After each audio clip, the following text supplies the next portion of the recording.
Hello friends, welcome or welcome back to my channel. My name is Danny and today you guys are going to be joining me on my reading journey of a couple of middle grade stories. The two books that I'm going to be reading for this vlog are Mirrorwood and Where the Lockwood Grows.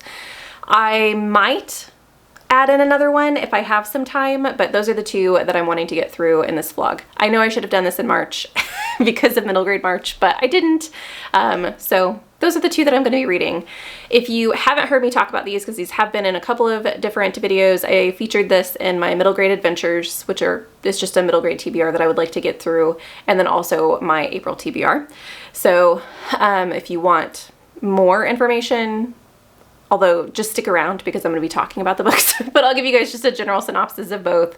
Mirrorwood is about a young girl who does not have her own face. She has to take the faces of other people in order to survive, and she's called a blighted person. And there are hunters that are on the look for people who have this blight because they don't want it to spread, and she ends up getting hunted and pushed into the woods. And that's all I know about that. The second book is Where the Lockwood Grows, which is a climate fiction featuring a society where wildfires have run rampant and someone has invented a vine that is fire resistant. However, it kind of grows out of control and they have to push it back unless it's going to completely take over like civilization. And the only people who are actually small enough to go inside these vines and clip it back are the children of this town. And so we follow one of the children going out into what's called the preen, the vines, and trimming them back and finding something she didn't expect. So both of these are like haunted forest vibes. I'm here for it. Let's get started. So I'm going to start reading Mirrorwood today. I will be back whenever I get to, I don't know, around 30% is when I'm going to try and update you guys. So I shall return. I'm back for my first update and I am not as far along as I wanted to be before I updated you, but it is getting late in the evening and I know I'm going to be reading this on my drive to work tomorrow, and I just want to make sure that I talk to you guys before I get too far into the book because it is a really quick read. I'm about 23% in and I know a little bit more. And I'm enjoying it. I think it's really cute and I love the cat main character, or not main character, but he's a main character in my heart. His name is Moth and he's so cute. Anyway, we have our main character whose name is not coming to me at the moment. But anyway, she has lived her entire life with the blight, which means she can touch people and take their faces. She does not have a face of her own. She's done this since she was an infant. And this is caused by a light force. It kind of was described as almost like a wisp of light that comes out of these blighted woods. And if it touches you, it can change the way that you look. So you can grow wings or fangs, or there's a whole bunch of different things that it can do to people. And for her, it makes it to where she doesn't have a face and she essentially takes the face of anyone that she touches. And she can control it to a certain extent, but sometimes it is unpredictable, which has gotten her into trouble because, as I said in the first clip, there are some hunters that would kill her if they found out that she was suffering from the blight. Other than her having to take other people's faces, she does look like a normal girl, and so she can kind of get away with it. She has been known as her sister's twin, which I don't know if that's actually true.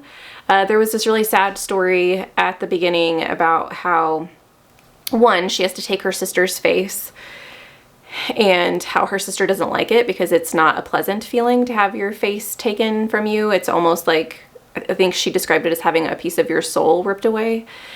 And also there was a story about when she was an infant that her sister was always really sickly until they realized what the main character was doing. Gosh, I'm gonna have to pay attention to make sure I remember the main character's name. But anyway, because of the fact that she had taken her sister's face, she was also taking some of her sister's life force along with it. And so there are ramifications for her taking someone's face. Well, her family has learned how to adapt and how to keep her safe because they don't want the hunters to come and find her. And so they have taken turns giving her their face once a week. And that way, not everyone or one person isn't affected for a really long time, because there doesn't seem to be really horrible ramifications if it's not a constant thing that she's doing to one individual. And so she struggles because she doesn't like the fact that she's putting her family in danger, for one, because the hunters are always after blighted individuals, but she also doesn't like the fact that she hurts them every time she takes their face. Also, she has had to kind of hide away. She's not allowed to go into the town because if she accidentally touches someone and her powers, she, loses control, she could take someone's face that's not her family member and then they would know that she's blighted. Well, hunters come knocking on her door and scare the living daylights out of her family and her, and she decides to take it into her own hands and go out into the forest. There are some other events surrounding that as well. She wasn't originally planning on that. She kind of went off on her own and was found by the hunters and had to make a choice on where she wanted to go. And she ended up running into the forest. And so now we kind of have to follow her and, what's going to happen in this forest. I've really liked the character development of her, like her discussion of having, like, wanting independence and wanting her own life and not being able to experience all these things, but also her constant turmoil of hurting other people around her and not being able to accept herself because of what she is and what's quote unquote wrong with her. And so I really enjoyed those conversations. We just got into the forest and we're in a festival in the forest. And I really like it.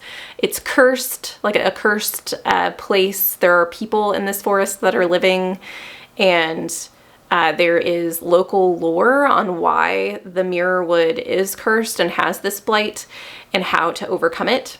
She is also, our main character, is with one of the hunter's daughters, ends up running into the woods to try and capture her and try to destroy the blight. And so these two girls are traveling in this forest trying to get rid of the curse, is what I'll say. And I really have liked it. I think that it's very whimsical, but also I can see found family vibes between these two girls. And as I said before, I really enjoy the conversations of our main character trying to accept herself and find her place in the world. So yeah, I really like it so far. I'm hoping that I will continue to. So also, I didn't talk about Moth. I started to at the beginning. So Moth is an animal companion. He's a cat, and our main character can talk to him, but she's the only one who can hear him. And he is so sassy. He has like his own opinions on everything. He seems to be very knowledgeable of the world, but she doesn't always take his advice. There is one particular instance where he gave her some instruction on not doing something, and she did it anyway. And I know that's going to come back to bite her in the butt. And that aspect too, there are some, without giving too much information away, I will just say that there are some themes of like a fairy story where you never want to give them too much information. You don't want to give them power over you. You don't want to make deals with the fae. Like that type of stuff is in this story as well, which I really enjoy. So yeah. I will continue on my journey tomorrow on my drive to work, and hopefully I will have an update for you guys soon. Here for an update of Mirrorwood, and I need to get this update done because I have been avoiding this book all week because the second day that I read this, so I read all of the first clip that I showed you guys, that was in one day, and then all of that I'm going to talk to you about now was also in one day, and it's literally been a week because I've been working and I haven't had time to film, and so I've been avoiding the book because I got to 73%. I was like, I have to stop reading this book, otherwise I'm going to finish it without talking to them again. So here I am. Hello, friends. Welcome back. I have, as I said, gotten to 73% of Mirrorwood, and I am really enjoying it. I do think that this middle grade falls into some of what I am not super fond of in middle grade, which is that the conflicts are sometimes easily avoided or easily solved. And I would really like, or I do really like, when middle grade takes a challenge and makes it a challenge. And I know that not everything has to be difficult. Not everything has to have a second meaning or, you know, some really convoluted method of getting out of a situation. But I think this book just missed an opportunity with especially one moment, but really a couple. One of the things that happens in this story is that bargains are made. So think kind of a fae-esque story, even though what we're talking about aren't necessarily fae. But with the fae, there have been many, many stories that have been made on how you don't ever want to make a bargain because they're always a little tricky and they watch their wording. They'll only promise you or give you exactly what you ask for, and that's it. And it's not about the intent of what you say. It's about like the letter of the law type of a thing. And this book has some of that in it. There is some bargaining going on. And I think there was an opportunity in one moment with our main character to really have her do something really witty and read into something, find another way out. And it was just such a simple thing that she does to get herself out of it. And I just kind of thought that was a bummer. So I think that a lot of middle grades do that. That is one of my complaints whenever reading middle grade, that sometimes they are very convenient. Other than that, I think that this is a lot of fun. I really, really enjoy the cat Moth. He is very snarky and sassy when he's on page. There have been some moments where he kind of disappears from the fray. I also, though, really enjoy the relationship that these two girls are creating as they are traveling in the Mirrorwood and figuring each other out, even though they come from different sides of the street, if you want to say that. And they're also learning a lot about the kingdom and how not everything is as it seems, not everything is as they've been told. And they kind of have to make up their minds themselves on what's real, what's not real, who they should believe, who they should trust, which I think is good. It's a good storyline for middle graders to have to kind of think for themselves and use their eyeballs, not just their ears, with, you know, actions speak louder than words type of a thing. But yeah, it's been a really fun story. I have really liked the cursed kingdom that we've come across within the Mirrorwood and some of the little quirks that we have learned about. There's definitely something to do with time in this that I have found really fun. There are some kind of Narnia vibes a little bit, which I like. So that's also entertaining. But yeah, there's a lot going on. I think that I'm assuming because it's middle grade, this is going to have a happy ending. I am hoping that they find a way out of what they think is the solution and that it's a creative one. Fingers crossed. I'll be back with another update whenever I have one. I have finished the Mirrorwood, and so I wanted to give you guys my final thoughts. I've also started Where the Lockwood Grows, so I will be giving you guys my initial thoughts as well. For the Mirrorwood, I am going to settle on a rating of 3.5. I think this is an excellent story. It's very fast-paced. It's fun. It has really good messaging on accepting oneself, loving you for who you are, growing into feeling comfortable with your own skin, that type of themes, which I really appreciate. I think that in the end, this does feel very... I almost said it feels very middle grade, which it should, because it is a middle grade. But I think that the reason I'm not rating this higher is there are several things that happened at the end that seem very convenient. There are a couple of things that I wish would have been dug into a little more, and maybe the characters, even if I would have seen a little bit more depth from some of them, I think that this really could have been a super impactful story for even adult readers. With the way that it's written, I think that it's very fun, and I think middle grade readers are going to love it.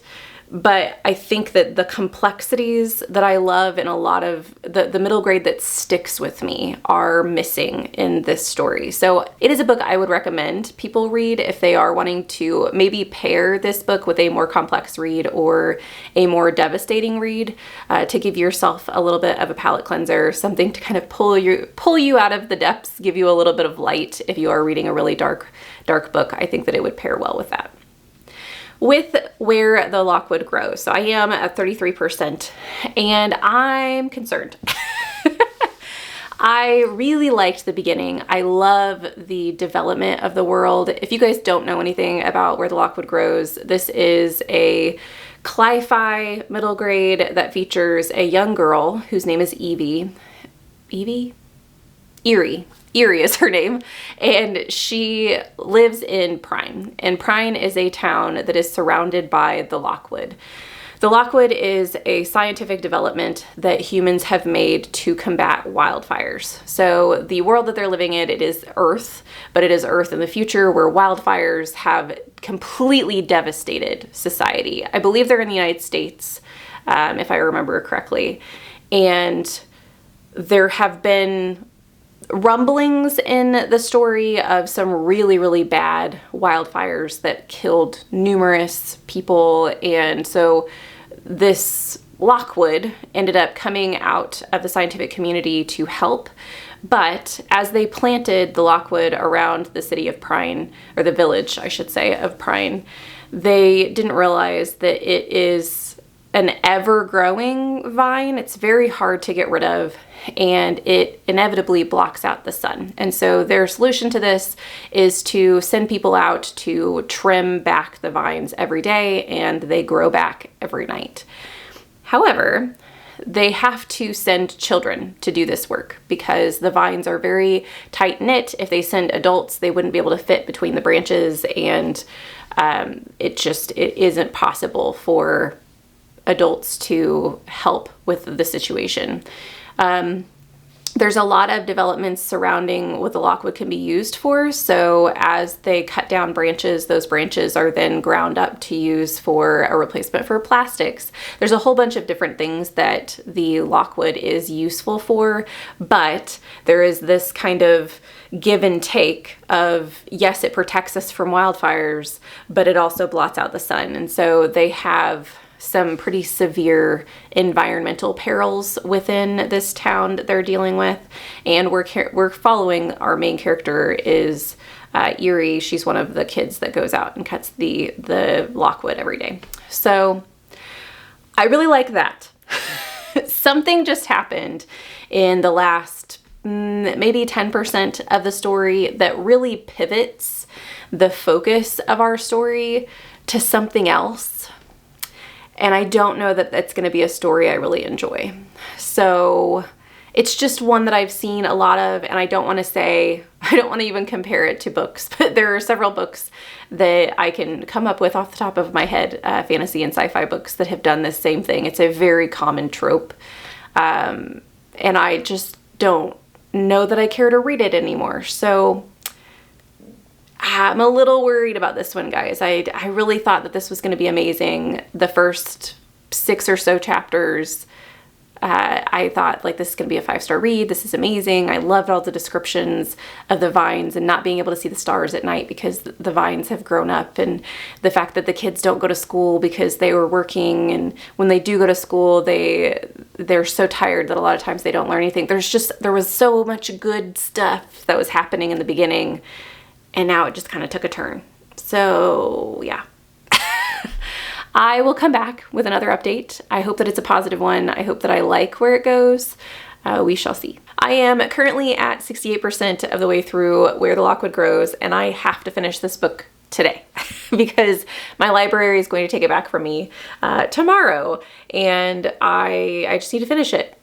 It's not big. I didn't stop reading it because I wasn't enjoying it or anything. I honestly stopped reading it because I needed to update you guys, and I kept forgetting to do vlog updates, and then I would wake up in the morning the next day and drive to work and not be able to listen to this book because I haven't talked to you guys yet. So that's why I'm here. We're a little chaotic today. That's okay. We'll be able to finish it today. No worries. I am unfortunately still a little disappointed with where the story went. I won't say specifically why, but I will tell you that the sisters are in a different city now. So we have left the town of Prine and we are in a larger city, the city that the town of Prine would get a lot of their resources from. And we have found out some really interesting things. There have been some deep dives into the girls' history. They have an aunt who used to live in the city, and so we've gotten to know a little bit more about that. There are also some more environmental things at play and some other things going on within this city that have caused even some tension within this larger city. There are a lot of dangers that the girls run into being away from home and in a place that they're not familiar with customs and things that they have never had to live with because they've only lived in Prine their entire lives. Has been interesting to see them work together, but also how they still are keeping secrets from one another, and that's causing tension between our two main characters. And so that I have enjoyed. I think that I'm having a similar problem to this that I did with the Blood Over Brighthaven. Less so with this because it is a middle grade. I do think that some of the themes, especially surrounding climate fiction and just different things in that vein that are a little heavy-handed. But once again, it's middle grade. And so I do understand being a little bit more direct with your messaging on certain things. It's just not something that I overly enjoy in books. I do think that it takes me a little bit out of the story because I feel like it's more preachy than it is telling a story. Not that those items shouldn't be preached about or that those items aren't important, but I feel like I prefer more subtle messaging, I guess, in stories than this is providing. There also is the overarching thing that I'm not enjoying, which I'm not going to tell you because it is a bit of a spoiler for the first part of the book, that I just wish it would have gone in a different direction. So that's what is lowering the rating for me, but I do still think that it's a really good book. So I'm not going to say that you shouldn't read it by any means. I definitely think that it's a good story. It has good messaging. I just don't know that it's for me. I am back for my final update for Where the Lockwood Grows, and I am going to end up rating this a 3.5, I think is where my heart's at. Maybe a 3.75. I think a 3.5 though. I think 3.5 is where I feel like this sits for me. I do think that this is an excellent middle grade story, and that if I were in middle grade and if I were younger, I think that I might have enjoyed the story more. But my rating system is for me. And so that's why I'm going to say a 3.5. I think that in the end, because the story pivoted so early into something that I wasn't enjoying, that it depleted my interest of the story as a whole, and it just kind of continued on that pathway. I also think, as I said in my previous clip, that the messaging is very heavy-handed, which is appropriate for middle grade, right? So I do think that there are a lot of great conversations in here for middle grade to read. I don't think that it translates as well as an adult novel, and it's not supposed to, right? So I'm not saying that the book is terrible by any means, but I just want to make you aware, if you are an adult, that it might not translate for you as well either. I did really enjoy the story's take on different ways that humans can manipulate flora and fauna to improve the environment, but that it also might not be a great thing. For instance, the Lockwood itself was created to prevent forest fires and to help towns not have these devastating effects of these wildfires that happen in the summer months and beyond. And the usefulness of Lockwood, how they did use it to create plastics and things like that. The innovation behind all of that was really, really interesting. I also liked the conversation surrounding conservationism within the story once we got into the second city that we were in. And the inventions that we have going on throughout the story I thought were very fun. So, Erie's mother was an inventor and created some things, but we also have another character that comes into play in the big city that also likes to invent and play around with things. And that mindset, that creative mindset, kind of having someone along with Erie in this path that has such a creative thought process was kind of fun to see. So I really did enjoy that. So there are like bits and pieces of this story that I really did enjoy. The other things just kind of made it to where it's not going to be a favorite of mine. I don't know if it's going to be super memorable. I could see me looking back on, or maybe referencing this as I do read more into climate fiction, and seeing the way that it was developed in this story versus some of the other books that I will read in the future. I could see myself looking back on it that way. But as far as the characters go, I don't know that they're going to stick with me that long. But yeah, it was a fun, easy read, and I definitely think that it's worth a shot if you have liked middle grade in the past. And hopefully you guys will like it even more than I did. Let me know in the comments down below if you guys have read any middle grade books recently that have just completely blown you away. I would love to add to my middle grade TBR because I do think that there are so many great middle grades out there. I just have to find the ones that work for me. If you aren't feeling chatty, but you still want to let me know that you're here, leave me something in the comments that is in reference to a forest, because both of the reads in this vlog, the Mirrorwood and Where the Lockwood Grows, had to do with forestry. So I would love to see some trees and plants and things in the comments, just so I know that you guys are with me. Thank you so much for watching this video. I hope you have a lovely evening, and I will see you in the next one. Bye!